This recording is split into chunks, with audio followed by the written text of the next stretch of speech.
আরে বাবা, আমাদের পেঁপে পাকতে লেগেছে। হ্যাঁ বেটি। মা, আমিও পেঁপে খেতে চাই। আরে ভাই সাহেব, আমার ছেলেকে একটা পেঁপে দেন। আরে ম্যাডাম, আমার পেঁপে এখনো পাকানি, পাকলে অবশ্যই আপনার ছেলেকে দিব। আরে বেটা, এই দেখ আমাদের তরমুজ পেকেছে, চল আজকে এটা নিয়ে যাই। আরে বাবা, ওই দেখো তরমুজ, আমার তরমুজ খেতে মন চাচ্ছে। আরে ম্যাডাম, আমার মেয়েকে একটা তরমুজ দেন। এই তরমুজ আমরা এখনো নিজেরাই খেলাম না, আর তোমাদের দিব?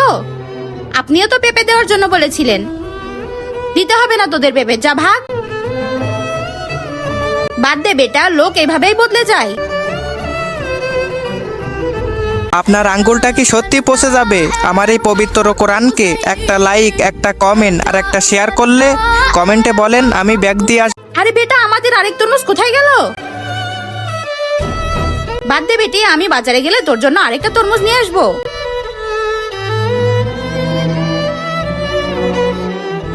আরে বেটি, এই তরমুজ কোথা থেকে আসলো?